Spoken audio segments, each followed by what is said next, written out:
Welcome to another episode of the Difficulty Adjustment Podcast Show.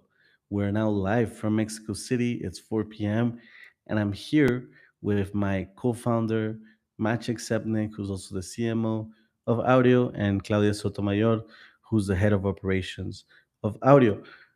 Claudia, would you like to introduce yourself? Hello and welcome for another week of the difficulty adjustment. So this week, many things happened, notably BIP 110. So I'm curious and looking forward to that conversation. Maciej, you want to introduce yourself? Yeah, so as you said, I'm the CMO of Aureo, and I'm really glad you invited me again. I had a lot of fun last time, and a lot of stuff have been happening in Bitcoin the last 2-3 weeks. So it's a really interesting time. So curious what you have to say about all of this. Thank you, Maciej. Thank you, Claudia. So let's get right into it. Tonight, we're going to be talking about BIP 110, which was a proposal to Bitcoin that failed to activate this weekend, and some consequences occurred after that. We're going to be talking about those details. Why did it fail? Why was it obvious for me and for others that it was going to fail? We talked about this a few weeks ago, and specifically this show, saying that it was going to fail and the reasons why, and it happened, right? So this was no surprise to me. It just, and if it was a surprise to you, I would suggest learning how Bitcoin works. We also want to talk about what everyone's been talking about in the mainstream news, maybe in mainstream podcasts. Are we in the middle of an AI bubble, and are we on the verge of a recession caused by the burst of this AI bubble? This is a theory that has been thrown around a lot by people in the space, but also around the world in mainstream news. So we're gonna get to that in a second. But first, let's start with BIP 110. Someone in the chat says BIP dead 10. So yeah, 100%. This is way more dead. It couldn't be more dead. So what was BIP 110? BIP 110 came out of a movement that had been for months, even years, talking about the fact that Bitcoin was being spammed by non-monetary use cases. So BIP 110 was the solution of these proponents in order to save Bitcoin from the non-monetary use cases.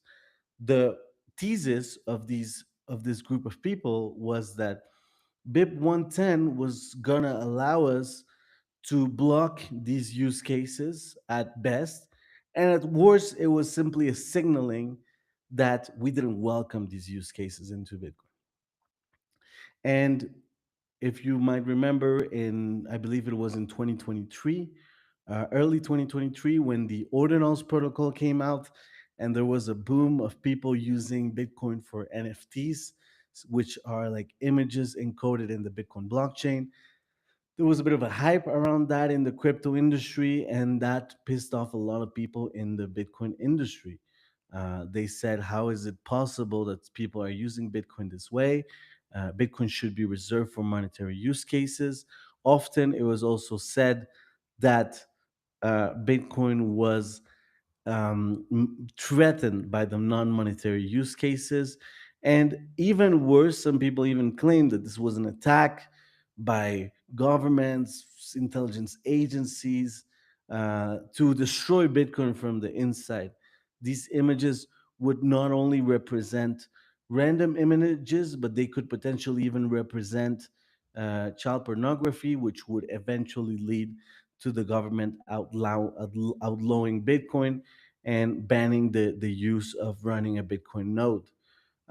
These fear tactics, we've heard them for more than a decade already, saying Bitcoin is used for money laundering or child porn, has been things that have been said in the past.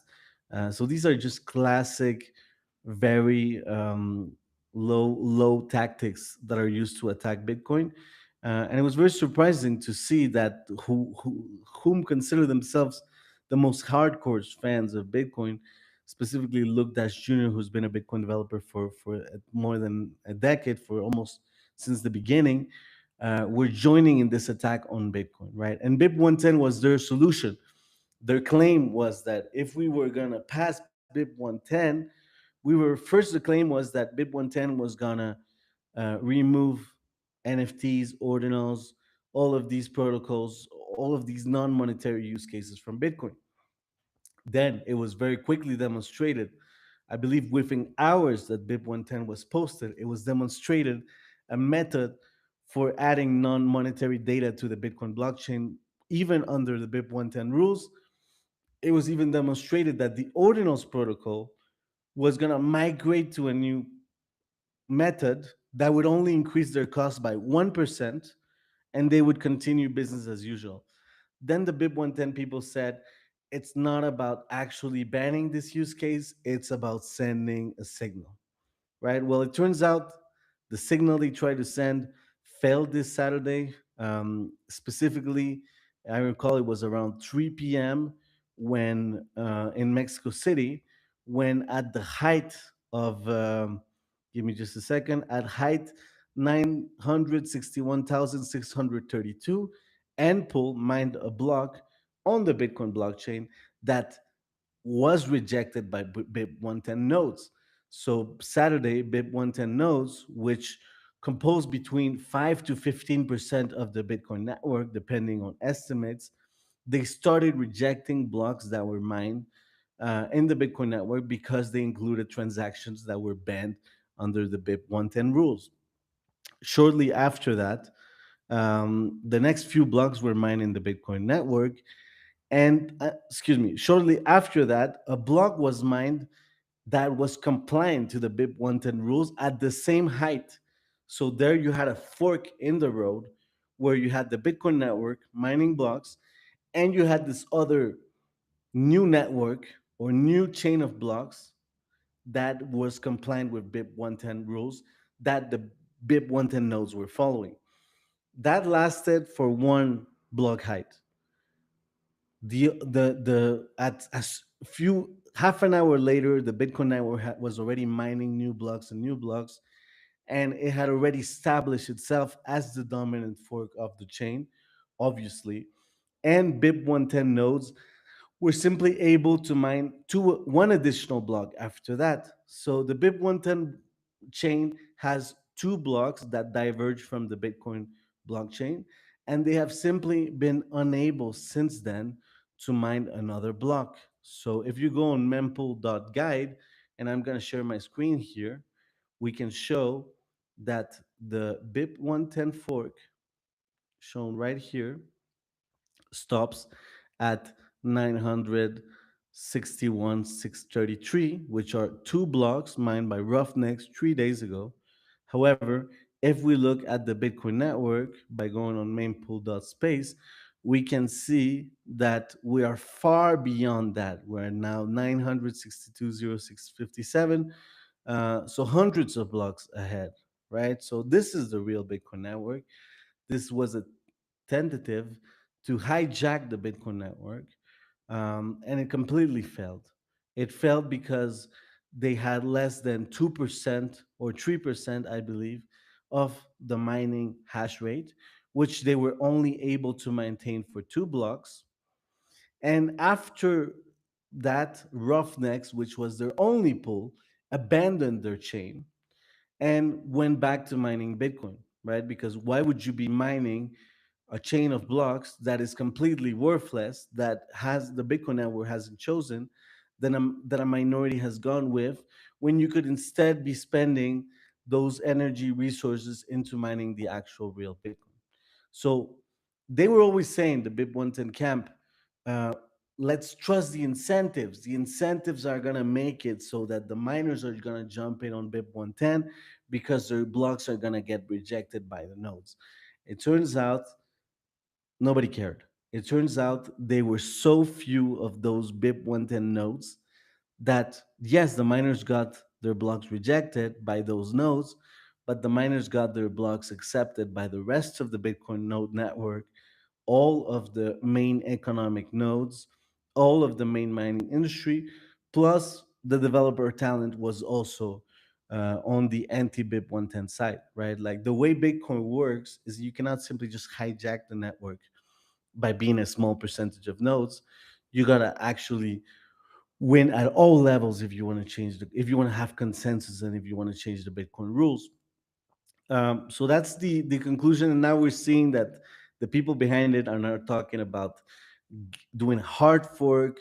They're basically admitting that they have now another coin, another chain, and they're gonna change the rules in their chain, and they're just gonna call it the real Bitcoin, similarly to what we observed with Bitcoin Cash almost a decade ago. They have just gone down the shitcoin path, right? So it's very unfortunate to see this, but it was also very predictable. So I'm gonna stop here. I could be talking about this for another hour, but I want to hear what you, Claudia and Maciej, have as thoughts and as questions for me. But anything that came up to you, please go ahead. Maciej, you want to start? Yeah, I guess my question, because what I'm seeing from the proponents of BIP 110 is that they're saying that there was consensus and basically people had to actively be against it. If not, you were in consensus with the BIP 110 changes, which is something I knew about UASF, obviously, but there's another term that they came up with. I don't know if it's a new term or it actually existed in the past, the UASR or something like that. So I'm just wondering, is that something that they completely made up, that you basically have to be actively against the implementing BIP 110? If not, by default, you're in agreement? That confuses me. Right. That's a great question. And it's what they call it is a URSF, like a user resisting soft fork. So look, in the end, how does Bitcoin work? The miners propose the blocks to the network, and the miners will decide the rules of the block they mine. They will propose that to the Bitcoin network. The Bitcoin network can reject those blocks if they are not compliant with the rules that the nodes run. So, for example, tomorrow a miner produces a block where he attributes to himself 1 million Bitcoins. Immediately, the Bitcoin node network will reject that block because it doesn't comply with the consensus rules of the Bitcoin network that those nodes have implemented. The miner will have spent tens of thousands of dollars, even potentially hundreds of thousands of dollars, to produce that block to later see it rejected. That is the incentive system at play. That is how Bitcoin works. Miners have no incentive to cheat or no incentive to change the network rules because the node network will simply reject them, and another compliant miner with the network rules will get their block accepted. So why would I try to hijack a network if I'm a miner if I know the other miners are compliant and they're winning while I'm losing? Right? So if we fall that's the first thing to understand. That's how Bitcoin works. If we follow their logic, what they were saying is the miners are going to follow BIP 110. The miners are going to activate BIP 110. So if you as a node want to refuse a BIP 110 block, you have to signal against it because the miners are going to follow BIP 110, right? So in the end, because BIP 110 is a soft fork in the sense that it reduces the rules rather than expands the rules, what does that mean? It means that an old node recognizes a BIP 110 block as valid because BIP 110 simply constrains the rules. It complies with the previous rules. It's a subset of the current rules. So a previous node will accept a BIP 110 compliant block. So what they were saying is we are going to convince the miners to mine BIP 110 blocks. If you want, your node will by default accept a BIP 110 block because it's a subset of the current rules. If you want to refuse that block, you're going to have to run some other software that will refuse blocks that your node will naturally accept. That was the theory, but it was based on the assumption that miners were going to follow the BIP 110 chain, the miners were not gonna mine non-compliant transactions. And that is the logical issue here, is that there was simply no way for the miners to follow BIP 110 signaling and BIP 110 rules. There was simply no indication from any miners except Roughnecks and a few others like Barefoot Mining that they would follow BIP 110. Even Barefoot Mining, who was a big proponent of BIP 110, abandoned right before the signaling began. So to me, the incentive, to them, the incentive was that miners were incentivized to jump on their wagon. To me, the incentive system, and what proved to be right, was that miners were disincentivized to jump on their wagon. Not only were they not able to capture new proponents, their existing proponents were incentivized to jump off their train, which is why Roughneck mined 2 blocks and stopped mining BIP 110 after that and came back mining Bitcoin blocks, right? Because if you know you're going to mine a minority chain or a chain that will get rejected by most nodes, you will simply abandon that mission. And that is exactly what happened. So they could have been right, but and when they were claiming that a URSF was needed, but it was just not based on reality. So yeah, I think they were just making up all of these constraints. Yes, Claudia? So I have a comment about this because I'm sure we have non-technical listeners that hear this and they cannot really figure out or follow the thread. So when I think of BIP 110, I think of it, the main premise, and correct me if I'm wrong, is that Bitcoin should be used as money, not as a permanent storage network, right, system. And if we make the analogy to the fiat system, I think of it as like, okay, you have $1 and you should not write anything on that dollar. You know, we have paper money and people will draw all kinds of things on it, right? So BIP 110 is saying you cannot draw on the money because that would mean like you're transferring information that is not monetary on the paper bills. And so I agree with the BIP 110, like philosophically, like not to bog down the network with like unnecessary data that could open up liabilities or attack vectors.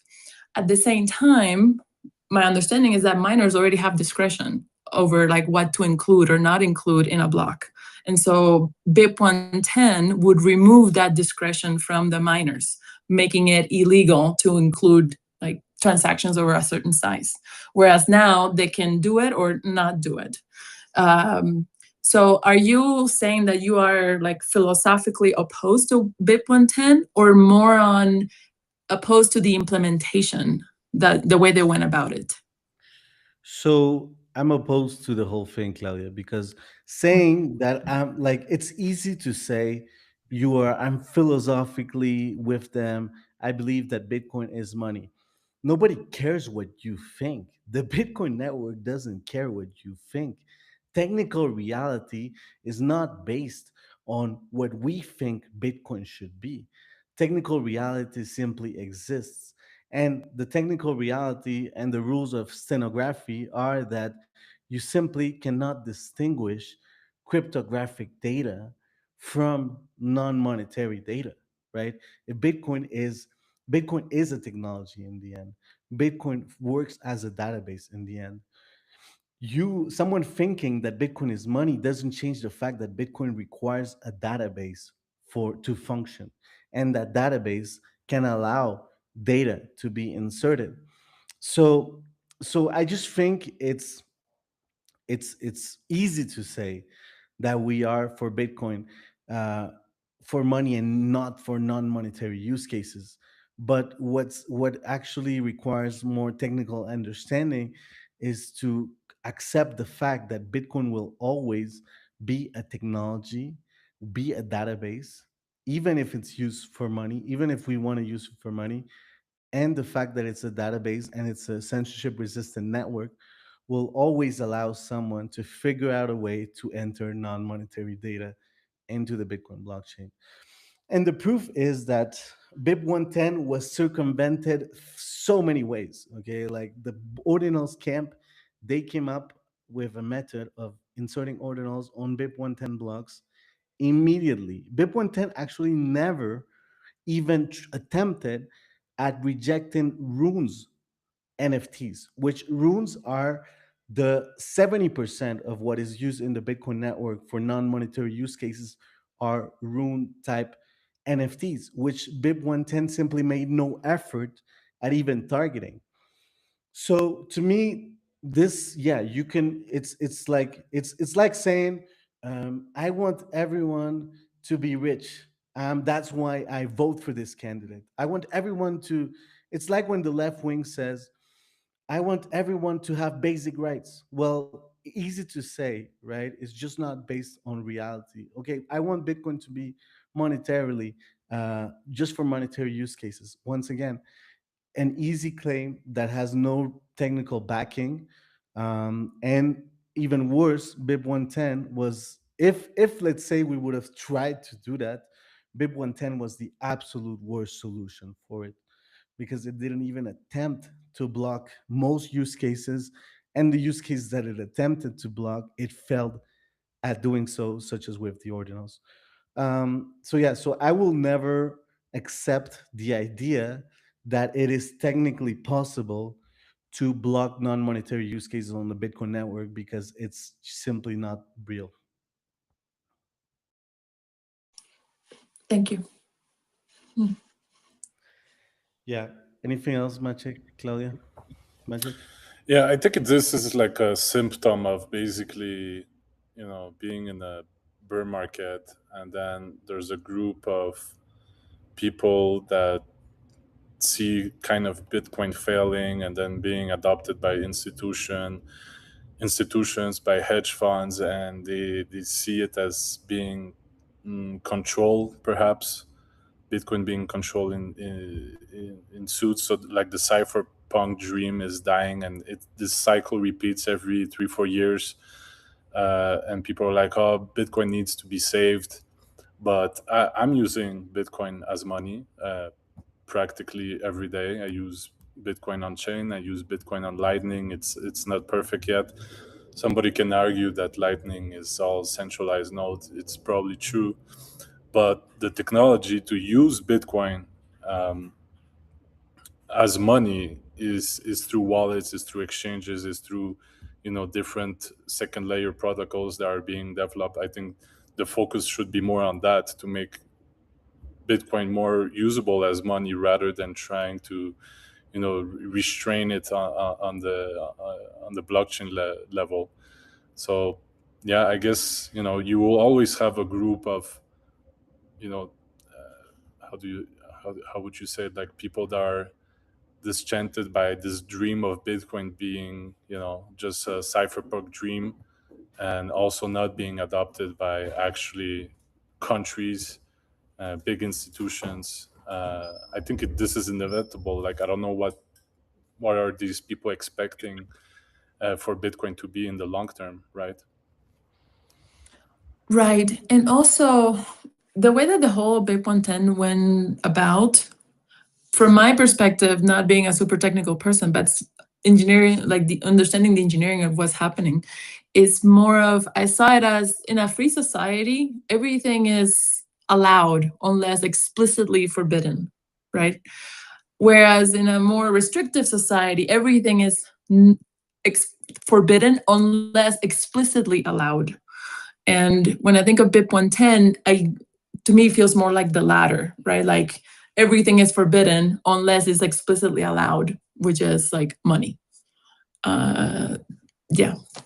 Right. That's what they try to do. But the reality is that Bitcoin is a public network, right? And a public network. The whole point of Bitcoin is that it's a public network. The whole point of Bitcoin is that I can do a transaction and nobody can stop me.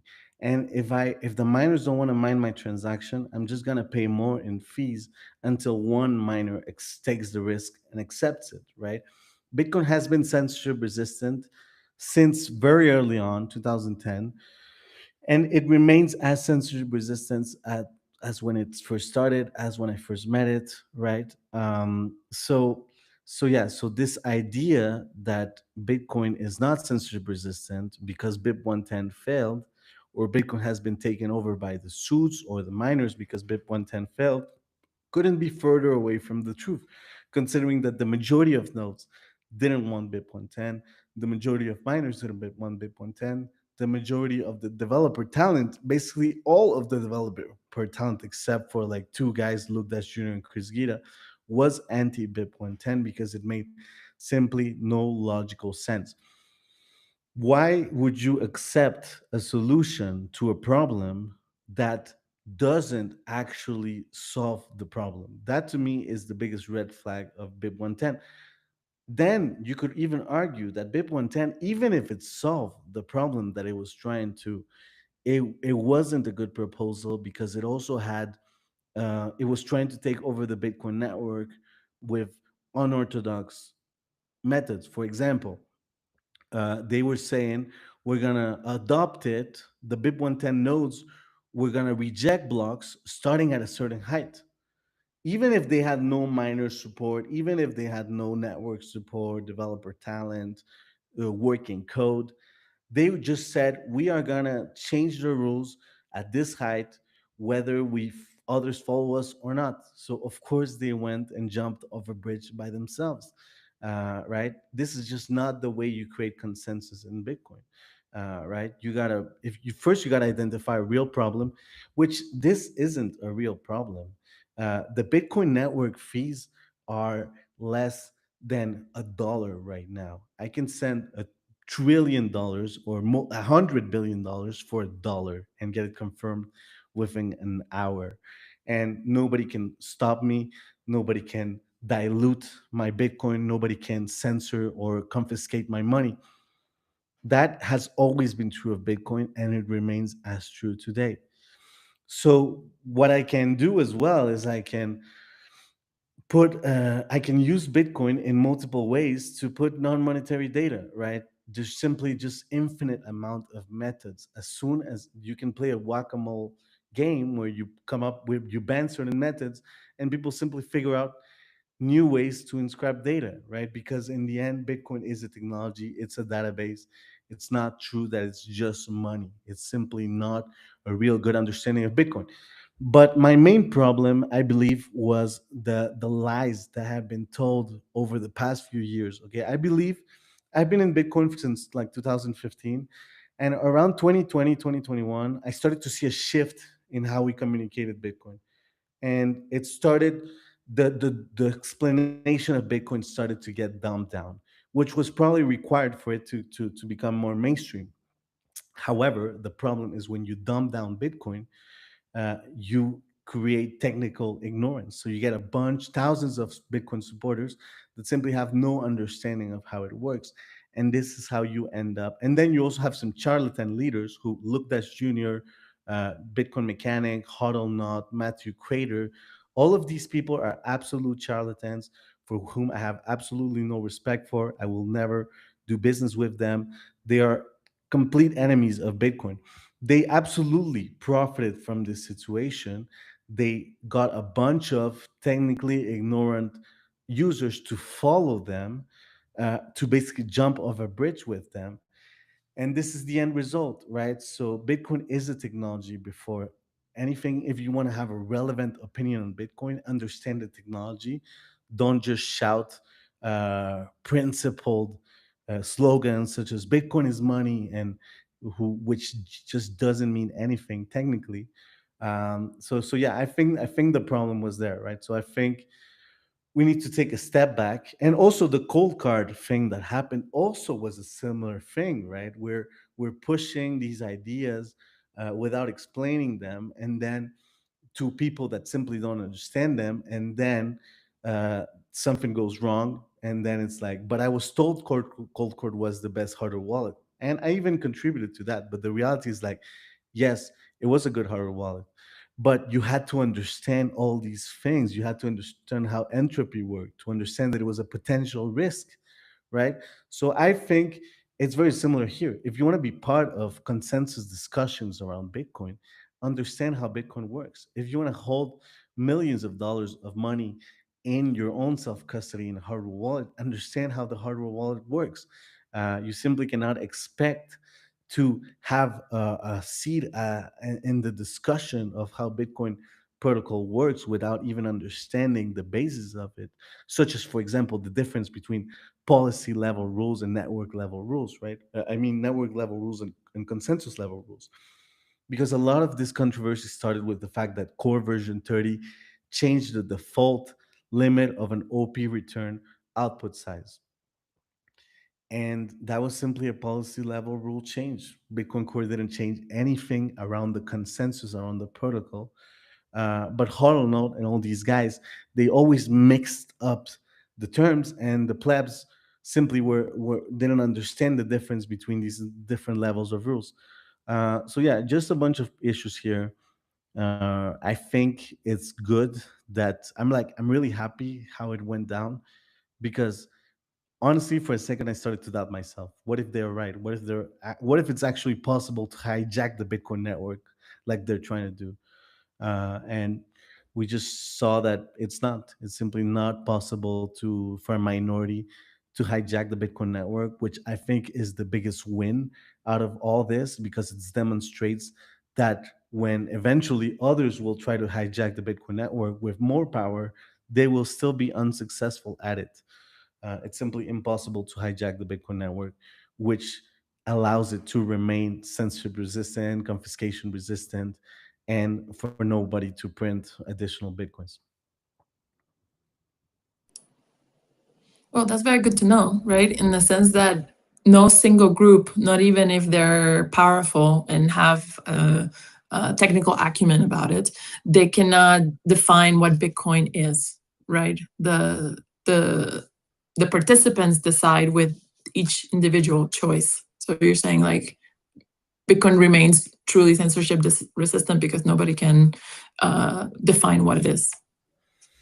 Right. Look, what if BIP 110 would have had its way? To me, that would have been absolute destruction of Bitcoin, because you simply have to look at how they're now handling their retrospective. They're not saying we were wrong, the Bitcoin network won. They're saying the Bitcoin network got hijacked by the miners. They're saying that their minority chain is the real Bitcoin network. They're saying that they're and now they want to change the rules. Luke and Chris and four guys met, and they have completely overnight changed the rules of their network. So it's like, okay, so this is what you guys wanted to do with the Bitcoin network. You simply wanted to show that you were able to hijack it, and then you were just gonna change the rules according to your pleasing. Um, I didn't sign up for Bitcoin to be ruled over by one guy who's mentally unstable, and who has huge links to the intelligence state of the United States, particularly the FBI. That's not what Bitcoin is for me, right? Nobody can simply change it. However, their minority change, which is becoming a shitcoin, will be directed by one guy. And will they're gonna they already claimed, they put a document out with all the changes rules they're gonna change in their network, and it's very extensive. For example, they're gonna reduce the size of the blocks. They're going to change the mining algorithm that is used, and so many other changes, right? So I'm going to try to pull that up to see how ridiculous it is, that just a small minority group, um, of people that are clearly mentally deranged are simply creating a shitcoin, claiming it's Bitcoin, and change the rules. And if we would have given them power or influence over Bitcoin, it's just obvious that that's what they would have tried to do. Okay, so I just pulled up their internal document with their plan. So this is it. Okay, hard fork tasks and dependencies. Proof of work change. Look, block header Wait, redesign. is that the real document, or you copy pasted That it? is the real document. Oh my That's the real god. document. Is Mr. Huddle posted it after Luke shared it in their Discord. Okay, dev meeting went well. Current plan. And this is their plan, right? This is what centralized what centralization is. This is the opposite of Bitcoin. Look, they're even looking at it right now. You can see it, block size reduction, fixed time work and time jacking attacks properly, right? This is the trap we were walking in. We were gonna let a group of self-elected leaders hijack the Bitcoin network. This is what they were proposing, letting them hijack the Bitcoin network and then changing the rules to their pleasing, right? This is what central banking looks like. This is the first step to then censor transactions, to then confiscate money, to then inflate the supply. This is always how centralized takeovers work, and not only the Bitcoin network, but in politics as well. So I'm very happy that these people have been defeated, and now let's let them live in their other minority shitcoin with these custom rules that they've agreed. 4 5 guys have agreed all together, and not be a disturbance to us. So it was a bit, BIP 110 was a bit for control. Okay, it failed clearly. Um, and then, but the voices in support of BIP 110 are the faces or the voices are clear, like Luke Dasher Jr., Mechanic, etc. Who was on the anti BIP 110 front? Was there a leader for that, or just collectively people expressed uh, opposition? Well, first of all, when there's an attempt to change the Bitcoin network rules, there's no need for a resistance movement. Simply by running your Got it. node rules, by mining valid blocks, you are simply continuing your work. You could simply ignore them. So at the network level, there was simply no need for a resistance. Then at the social level, layer level, which is a sort of layer, there were many voices, which I was part of, that were anti Bitcoin, anti BIP 110, and who were by far the majority. Okay, so like for example, of all I've been working on the Bitcoin industry for a decade, there wasn't one single exchange platform that went along with them. There wasn't. There was only Roughnecks, one mining group, and like Pipeblock that went along with them, but no big pool. um, Developer talent, I've known hundreds of Bitcoin developers. None were with them, right? So except like the 2 3 leaders they had. So there was simply no question that this was going to lose. There was simply no question that they were lying all along, that they were inventing rules around how Bitcoin worked. It was simply a propaganda war by and it failed. And I'm very happy that it failed. Yeah, it's crazy. This is all happening basically during probably one of the hardest moments of Bitcoin in the past 5 years or the past decade, since probably the, the block wars. The cold card, bolts went down, LN2P bot, like legendary peer-to-peer project that has been used all over the world by thousands of users, went down also yesterday. I'm sure I'm forgetting a few things, but the red team actually trying to save all the Bitcoin projects because a lot of them are vulnerable to AI attacks and vulnerabilities. This is just a huge distraction while something really important is happening right now, and we can see that a lot of tools that Bitcoiners use all the time. I was using bolts really often, so I'm kind of looking for a new alternative for that, and it's just happening at the worst possible time. So yeah, I think Bitcoiners should kind of forget about all of this and do your shitcoin, do your thing, and we have to get back to real work because this was a huge distraction in the end. It was, and it lasted years. Okay, the I remember seeing my old posts. I started talking about this in before BIP 110. It was in 2023, late 2023. We had the Luke, um, let's say, secession or revolt started, and so it's been almost 3 years of this distraction, of this toxicity, right? Of just people lying and making up narratives and mostly taking a lot of casualties with them, right? Distracting people that don't know better. When I got into Bitcoin, I was told, Luke Dash Jr. is a great developer, right? He can do no wrong. He's the savior of Bitcoin. I trusted him for years, okay? Like, I I've even interacted with him multiple times. I thought I was part of the same crew as he was, right? Particularly when we worked verifiable Bitcoin, we're very close with Luke. I worked at Wasabi. Bull Bitcoin and Wasabi made a one Bitcoin contribution to Luke. I believe it was like $30,000, and I worked at those companies. So to me, what really bothers me the most is that these people know better, right? Luke, you can find the chat where Luke voted, not even voted. He said to Gloria Shao, who was the Bitcoin Core maintainer, he said to Gloria, you don't even have a choice. You have to be maintainer, right? So to Luke to say to Gloria, we want you so bad to be the maintainer, you don't have a choice, and then jump on a character assassination wagon years later, claiming she was always a bad developer when there's proof that he said she was the best. It's like, come on, you guys are just not serious. You guys are simply creating trouble. And it's the classic, we've seen this game in politics, in Latin American politics, forever, right? It's the classic The ends, pattern, the ends justifies the means, kind of thing. right?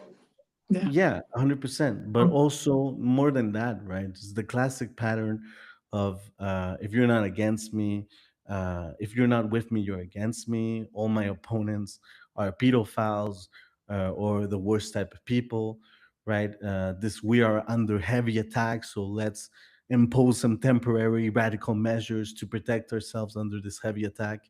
Um, I am friends with you one day, the next day you're my biggest enemy. If that's one day I'm saying one thing, the next day I'm saying the opposite.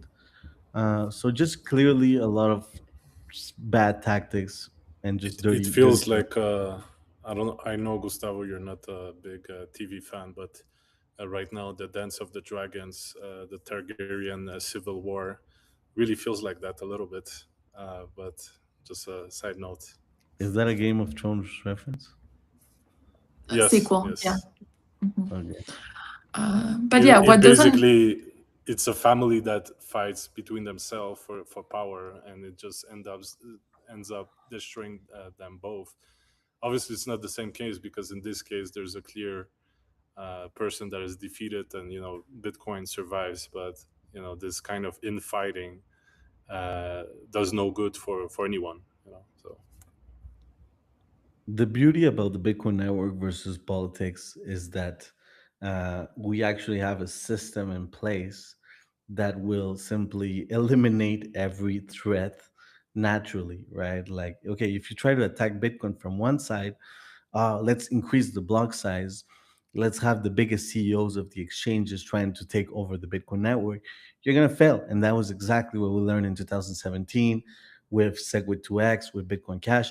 But if you try to attack the Bitcoin network from the other side, we are the plebs, we are the node runners, we are the conservative Bitcoiners, right? You're also going to fail, right? The center holds, the consensus, the current set of rules holds. You cannot change Bitcoin from one side or the others. Secessionists of the Bitcoin network will secede and basically commit suicide. They're not going to be able to take over the network. A minority simply cannot change the rules and take over the network. So yeah, in the end, there's yeah, someone in the chat of X asking, what about core versus nuts? I run nuts because uh, I don't see the full thing. I run nuts, but I didn't want BIP 110 as it seemed rushed, and I was not sure it will have solved anything. So, any comments regarding core versus nuts? yeah, of course. So Nuts is based on Bitcoin Core. It's an exact copy of the Bitcoin Core code. At some point, it forked off. Even after it forked off, it simply copied Bitcoin Core code. Okay, so Luke, when it's convenient for him, he says Bitcoin Nuts is just like Bitcoin Core. When it's not convenient, he says Bitcoin Core is the enemy of Bitcoin, right? So, but in reality, Nuts is almost only a copy of Bitcoin Core with some custom code that was simply injected in Bitcoin Nuts by Luke himself. Okay, so like if you run a professional software system, something we've learned from the cold card hack is I cannot just be putting things in production myself as the only software developer.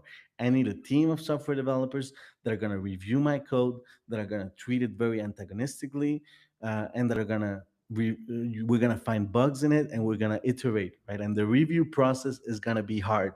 That is the whole point of secure software, to make it hard to change the code, because you simply don't want to introduce a bug or an issue. In the case of Bitcoin Nuts, is simply maintained by one person, Luke Dash Jr. So he's pushing code to production all the time without having anyone review it. So I think running Bitcoin Nuts was always riskier than running Bitcoin Core. It's not like it's that different, so it's not like it's that risky. But moving forward, if you run an old Bitcoin Nuts version, you're probably going to be fine. And it's not like there's tons of risks there, even though I wouldn't trust it, because Luke himself is the only one to have written and reviewed that code. But if you run further versions of Bitcoin Nuts, you should be really careful, because now they're shipping with BIP 110 by default. So you're not going to be part of the Bitcoin network. Bitcoin Nuts is going to become software for the shitcoin network that they created, the shitcoin that they're going to use, right? So in my opinion, this is the end of Bitcoin Nuts in the main Bitcoin network, and Bitcoin Nuts is going to now become the main software of their new shitcoin. And like, this is it, like, what is the idea that core, what are these theories are against core, right? Like, you could, is there some merit to what Huddlenut says in his articles about how Bitcoin Core was captured because the way Gloria Shaw was probably dating John Newberry, and maybe that's how she got more influence? Yeah, this is what they say, right? Yeah, maybe there's some merit to that story. Maybe there's some influence related to some personal relationships that the Bitcoin Core devs had in between them. I'll give you that. But the Bitcoin Core repo, which I analyze every week, every new addition that happens to Bitcoin Core, I read. I read every week, because I write the Bitcoin Uptake newsletter that focuses on that part. And to say that Bitcoin Core has been nothing but a very has not followed a very high standard of software development is simply not true. You can look at the code yourself. The highest levels of software development integrity are being respected at all times. So I consider Bitcoin Core a way superior project than Bitcoin Nuts, without any question. So anything you want to add before we change topics, Claudia, Maciej? Yeah, I actually have to go because we have the Aureo space in 5-10 minutes. So I won't be there for the AI discussion. It's a shame, because I also had something to say about that. But yeah, hopefully we can just go, forget all of this and go forward. 100%. That's what we're gonna do. Audio is purely focused on Bitcoin. We are purely focused on Bitcoin, and Bitcoin remains as strong as ever, and more important than it has ever been to work on. So we just continue what we're doing. Thank you, Maciej. Talk to you later. Thank you. Maciej. Claudia, did you have anything you wanted to add to this part of the discussion before we change topics? What, for BIP 110? No, it's just more of like, to me, it's the block size war part two. Internal strife, and then Bitcoin comes out stronger, because what doesn't kill you makes you stronger, right? And it's part of the arc, I think. Like, we're gonna have more of this, and the challenges to Bitcoin are gonna come from different directions, from the inside, from people pretending to be humble and pretending to represent the majority when clearly they're not. So it's gonna take, the attacks are gonna morph and take different shapes and sizes, but ultimately they all represent the same thing, which is control and trying to direct the path of Bitcoin, when really nobody should have that privilege. So. Exactly. And you're totally right. It's always about control. And this is the same thing in politics. It's the same thing in all sorts of governance systems around human beings, right? or simply just nature itself. So yeah, we're gonna see I am like always wary of all sides. My opinion is that we're just gonna see this was a very weak version of an attempt to take over the Bitcoin network. There was simply no question that it was gonna fail. So I'm just getting we are simply confirming my basis case. But we are going to see eventually other attempts to take over the Bitcoin network by more powerful people. And it will come from the opposite side. It will be the ones that, in my opinion, it will be the ones that we fought alongside in against BIP 110. It will be similar. Like the BIP 110 people, they were on the right side. Um, like Luke and Mechanic were on the right side when in the 2017 fork wars, and now they're on the wrong side. So a lot of people that are on the right side here are going to be on the wrong side next time. So we just got to be ready for that, right? We all think we know better of everything, right? We all think we know better about politics, about the Bitcoin network. So there's always someone that thinks they know better, things. So like it's either their way or Bitcoin's death, right? So for example, for the quantum computing, I'm expecting a battle over that. I'm expecting a battle over people that are going to try to force a quantum resistant change in Bitcoin very soon over the next two Yes. years. Yes. I, And I already see the drums for that approaching. Yes. you can We'll feel see. it, right? I can feel it. I can feel like there were already talks about making Satoshi's wallet quantum resistant. And so basically forcing some backdoor to move the coins. And I'm like, what? This is ridiculous. Like, no. Like the ethos is totally against what Bitcoin represents, for me at least. And so thinking about that, oh, to make Bitcoin quantum resistant, we have to do this subterfuge and take people's coins away like that. Anyway, so that's what I mean. Like I hear the drums because they're already the fact that they're even proposing crazy ideas like that. Yeah. Exactly. That's exactly it, and like to me, it's even worse than that. For example, um, the biggest threat isn't necessarily the hijacking of coins. I think those are not going to be that easy to implement. But for example, one thing that I'm concerned about is introducing weak cryptography to Bitcoin in the name of post quantum cryptography. We're going to introduce something that is hackable by non-quantum computers. For example, Anthropic published this about 2 weeks ago. I think told you about this, and how they were able to hack um, Hawk, which is a digital signature scheme that was built for the post-quantum world. So the most stupid way of destroying Bitcoin would be to introduce a digital signature scheme that would protect us against quantum computers, but that would be vulnerable against contemporary computers, right? You try to protect yourselves from an attack that simply has not happened, quantum, and has no yet confirmation that it could ever happen, or that it could happen anytime soon. And by doing that, you weaken yourself against a classical attack. And this is exactly what happened with Hawk. This is what Claude found out. They found a vulnerability in that digital signature scheme, and Hawk was being presented by the U.S. government's National Institute of Standards and Technology, NIST.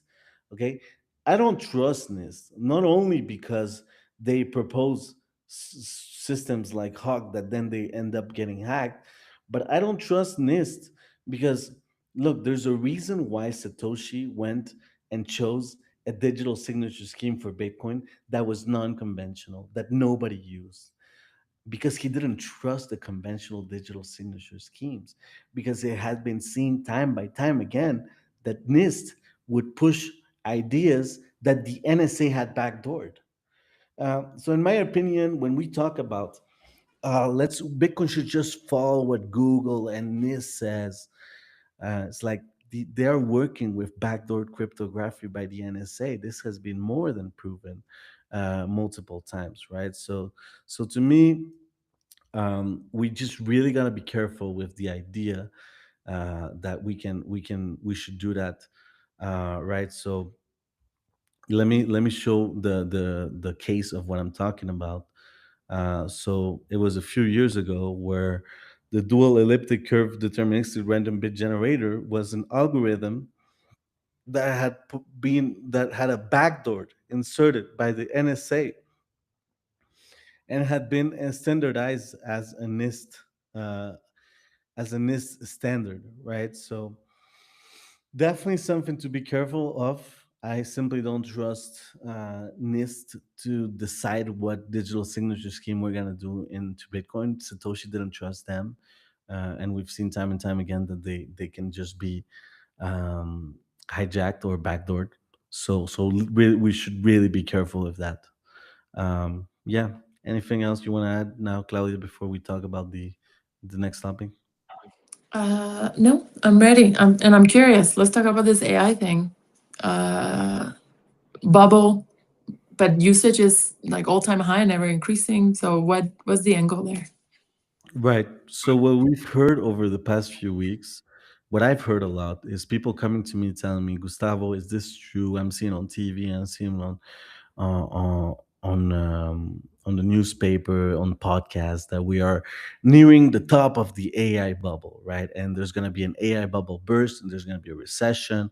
Ray Dalio was on, whom I really like in general. Ray Dalio, he was on the Diary of a CEO, which is one of the main podcasts in the world. Which curiously he talked about Bitcoin, and the week after Michael Saylor got invited to talk about Bitcoin. So I think there's a bit of an orange pilling plan by the Diary of the CEO podcast host. But Ray Dalio talks about, yeah, we're clearly in an AI bubble. And what I just want to give is a warning that, yeah, we might just be in an AI bubble. Uh, but it's like when people told me we were in an AI bubble 2 years ago, and the valuations of the AI companies have simply kept skyrocketing. So, what you really don't want to be the one to think, I'm going to short the market right now because we're at the top of an AI bubble burst, when you could actually be holding on that short for 2 3 years, where valuations go 3 5 times higher. And yeah, maybe they burst eventually at that time, but it will simply come back to current valuations, right? So what my position is that we might be in an AI bubble. I'm still not sure, but we probably are. However, where do you know? How do you know where it stops? How do you know we're not just at the beginning of an AI bubble that can still last multiple years, right? Because what I'm seeing on the AI front from using AI all the time is I'm just simply mesmerized by the quality of the AI models, of the workflows, of the skills, of the harnesses, and the updates they're all getting every week and every month. So the moment I see a slowdown in how AI usage or mostly AI capabilities are get updated all the time, the moment maybe then I'll worry about an AI bubble burst. But for now, I really don't think we have completed or we're near completion the technological development that started when ChatGPT 3 came out about 4 years ago. Also, on another angle, I'm also very skeptic about the idea that the current Federal Reserve Administration and the current Treasury Administration would let a recession take over the United States, take over globally, without intervening fiscally and monetarily to try uh, to by cutting rates, by increasing credit, by printing money. I really doubt that, compared to 2008 or 1929, I really doubt that we're going to be conservative on our monetary policy and we're going to let AI collapse 80% in valuations and then contagion the rest of the stock market and the global or the US economy. I really doubt it. And this is what the market is betting. So I believe in in price in the market. In the end, I do believe that Trump and even Kevin Walsh will basically choke, or they will simply not be able to remain hawkish on the face of a potential recession on the AI bubble burst. I think they would be the first to cut the rates, print trillions, to in order to save the market, rather than try to face an economic reality like it was the case in 1929 2008. For example, in 1929, Claudia, this is something that people don't know, but the guys in charge of the Fed, they were only able to dictate the rates of their specific Fed branch.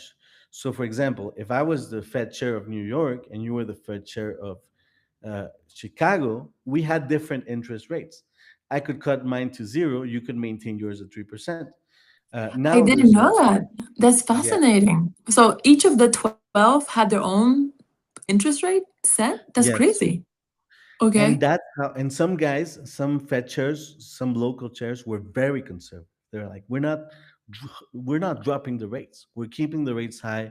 And that's how the Great Depression actually happened, because these guys were so conservative in their monetary policy view, and it was sort of decentralized in how they were taking decisions around interest rates around the country, that multiple parts of the country maintained with high interest rates, and naturally that led to the depression. I think it's only in 1932 or 33 that all the different Fed branches actually cut their rates considerably in order to create stimulus for the economy, right? We're in a different world now. We're in a different world where no, the Fed chair and the commissioners, they decide for all the country and for the whole world economy, basically, what the interest rate is going to be, right? So very doubtful that now the new centralized system will allow for a collapse when everything is so leveraged, right? Things have never been as leveraged as they are right now. So allowing something similar to a 2008 recession would simply destroy the global economy. And they have the tools to block it, which is printing money, which is why I'm bullish for Bitcoin, right? So for me, it's like, yeah, we could see some signs of a correction in the tech market or the AI bubble, but it will be simply be followed by a massive, by rate cuts, excuse me, and massive monetary injections into the economy. Okay, so Plus, you're saying, okay, go ahead. Plus, fast it's still moving. okay, I got you now. There was a little bit of lag there for a moment. Right. Mhm. So what I'm hearing is that you're saying a correction is possible, but it's not gonna blow up into a like a full-blown 2008 type recession. Because I mean, the thing is, I mean, 2008 was a really big recession, but a recession is just 2 quarters of negative GDP growth, right? So it can be negative as in like 0.1 negative, and we're in a recession. So we can hit a recession like technically without it being like extremely painful, right? Right. So are we, I haven't looked at the recent numbers, like, so for the US, was the last quarter or two negative? No. So for the US, no, it was positive, Mhm. and it's Mhm. mostly being pulled by the tech sector, right? If you remove Right. the tech sector and public spending, I believe, I'm not 100% sure, but I believe we're basically in a recession. Some people are even saying we've been in a recession for the for the economy in the United States since 2008, except for the tech sector and public spending. And that makes a lot of sense to me. So I just don't think that right now, with how the financial system is structured, with the geopolitical issues or contest that is happening, with the liberal policies that the Treasury and the Fed are implementing and have implemented over the past decade, that they're gonna suddenly become extremely conservative when they see signs of a correction. uh, Not at all. In my opinion, they're simply going to do what they've been doing over the past 10 years, which is as soon as there's signs of a correction, as soon as there's signs of missing liquidity, you cut rates, you print $10 trillion.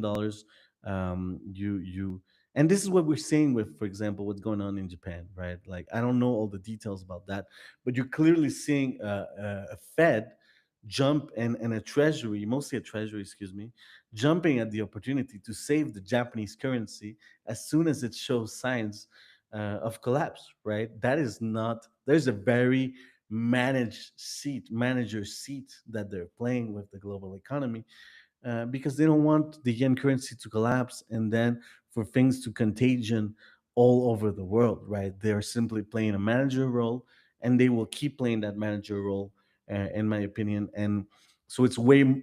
This is why my thesis is that we are way more likely to see an inflation and a hyperinflation over the next decade than a recession or potentially a depression. Right now, we are in Right. the. Please go ahead. Sorry to interrupt. Well, right, because the American economy or the global economy, like at large, I'm not, of course there's pockets of success, but at large is a cancer patient, right? Because inflation just keeps going up, and there's no remedy for it. The only remedy is like to keep printing and keep it afloat. So I've heard this analogy before about the economy being a cancer patient. So we're not going to experience any more pain in the sense that the cancer patient has already been hospitalized, and any sign of the slightest pain, they just get injected with tons of morphine and painkillers, which in our case is just money printing. So a 2008 great financial crisis level pain is not going to come again. The next one will be like the actual death of the patient. Is that what you're saying? That's exactly what I'm saying, right? So like I just don't yeah, like I just don't buy it that they're gonna simply let us get to that level when they can just intervene, and it can create the opposite effect, but at least it doesn't um, collapse the leverage mountain of financial mechanics that have been built over the past few decades. Right. So the pain, just because somebody gets shot up with morphine doesn't eliminate the pain. The pain is there. You just don't feel it, perhaps. So in the economy, people will feel the pain, but the numbers are not going to reflect that. The numbers are going to reflect um, biggest GDP, biggest economy we ever had. Like the numbers are just going to be bigger and bigger and bigger, and it's going to hide the reality underneath. That is exactly what I think has been happening over the past 15 years, Right. and even longer, 17 years, and what will keep on happening, right, until we get to a sort of wall, right? Who knows what that wall is? Whether it means that we have to change the currency system, whether it means that we have to rewrite the global order of geopolitics, and that is what's being fought right now. I think it's a mix of all that, right? I think we're gonna see, and plus there's the technological front, right, which is AI, which is Bitcoin. So I think we're just gonna see it all at some point all come together, right? A sort of new. Um, we're just gonna see the currency inflate. A new currency regime has to come up, but it will probably be accompanied by, after successive wars, a sort of international deal. Okay, you lost, I won. This is gonna be the new standard for the next few decades. These are going to be the playing level rules for technology, and this is how we're going to manage the new monetary financial system for the next few decades, similar to what Bretton Woods was in 1944 after the Second World War, right? So I think we're in the final stages of the current system, and these are just all the symptoms, and which is why Bitcoin is. I believe when Satoshi created Bitcoin, he saw it coming. This is why in the first block of Bitcoin, it's written uh, uh, uh, an annotation to talk about the fact that the UK bailed out its banks, which means that Bitcoin was always about the relationship between the government and its currency and its ability to print money in order to intervene in its economy. So we're just going to see something similar now. It's probably not, if there was Right. ever a correction. Yeah. Well, you mentioned Bretton Woods. The US was in a privileged position, right? I mean, Bretton Woods is in the United States, it's a place, right? So the US got to dictate the rules for the financial system that the world has been operating on. But in the case of currency collapse, does the US gets to write the rules again? I mean, usually the losers don't get to write the rules going forward. And so what kind of world are you envisioning here? Like, okay, the dollar collapses, and then what? Like BRICS or China gets to dictate what the new system is? China's not a big Bitcoin fan. So I don't know how Bitcoin would win in that situation. Well, I think it's still too early to say, right? This is You even exactly say, okay. what the wars that are being fought will decide, right? We don't know how this ends. We don't know which country takes the leadership in AI as well. If you would have asked me, I think we did an AI episode like 3 weeks ago, and it was clear that the American models were ahead, right? We looked at the leaderboard, and the Chinese models were far behind. And I told you it's going to be very soon that the Chinese models are going to jump to the top. And here we are a few weeks later with Kimi K3 being released and hacking every system in the planet. Quen has a new model. DeepSeek has a new model. GLM is there. So the Chinese models are now making a huge impact in the industry. They're also freer, Claudia. This is very interesting. How is it possible that the Chinese systems are freer than the American systems? That the US Claude and ChatGPT tell me I'm not allowed to help you with that. However, if I use a Chinese AI, it will do whatever I tell it to do. So I don't know this idea that like if whoever has the thing like Bitcoin is incompatible with a Chinese or with a non-US led world order, considering that right now China is the one producing the freest AI models. I think it's yeah, China isn't the biggest Bitcoin fan, but I think it is bound by economic reality, which is So why when it you has say to come. freer, so when you say freer, what does that mean? Freer AI models? Like the cost of the model? No, I'm What talking it about for a user? the capabilities of the model. So, for example, The in the guardrails. Chinese models, they can Mhm. use the guardrails exactly. So the Chinese models will simply do whatever you tell them to do. The U.S. models will say, "No, I cannot help you with that. I'm not allowed to." But that doesn't mean that it doesn't have the capability. It's just that it's being restricted from usage by the Exactly. regular population. Okay. Okay. Because By the with this government. with the AI industry is giving me space race vibes in terms of like every week, every month, there's a new development. And the 60s, the 50s and 60s were like that in terms of the Russians versus the Americans. Okay, now, when Yuri Gagarin went to space, like the first person in space, that was a huge development, right? Like, oh, the Russians are definitely ahead. But then supposedly, I'm not gonna claim, okay, the US went to the moon, and that was okay, the US won. But afterwards, fast forward decades later, the US totally lost the capability of flying to space and going to the International Space Station. And we had to rely on Russia to send our astronauts to space, American astronauts to space. And so it's sort of the lead switches sides, right?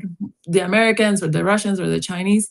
There's no like definitive clear winner for all of eternity, right? For any of these things. So the lead right now, America and China on the AI stuff, they're like neck to neck. So it's not like we don't know. We don't know who's gonna win. And even if they win, it's not necessarily forever. Right. No, of Or what do course. you think? But well, no, I do think like okay, if I follow the way I've understood this, there is a time where one becomes superior technological than the other. There is a moment where that happens, and that also coincides with being superior militarily, right? Because Mhm. not only militarily, like better technology helps me being becoming better militarily and helps me beat you, but also through me winning militarily, I get concessions from you. For example, I wouldn't think it's impossible for China to become so influential that it basically captures all of European intellectual property. At some point, there's simply an intellectual property transfer. Okay, Europe depends on China for security.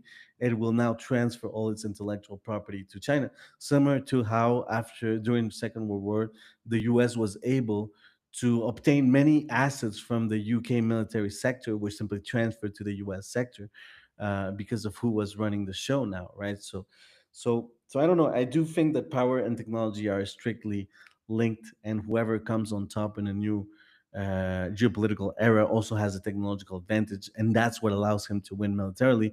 But also, after winning militarily, the loser concedes technology and intellectual property to the winner. I want to finish now because I really got to go into another stream, but I just want to share my screen right now and talk about the fact that the Mexican economy is booming right now. Specifically, the AI server sector is growing 172% year over year. It has now dethroned the automotive sector, and 94% of the AI infrastructure that is built in Mexico goes straight to the United States. These are exempt from tariffs. A lot has been imported from Taiwan to Mexico to then be repurposed, rebuilt, and sent to the United States. So this is a massive win of the Mexican economic sector. Mexico is profiting a lot from the economic boom of AI, which is why a recession hasn't hit Mexico, even though it was rumored that it would because of tariff.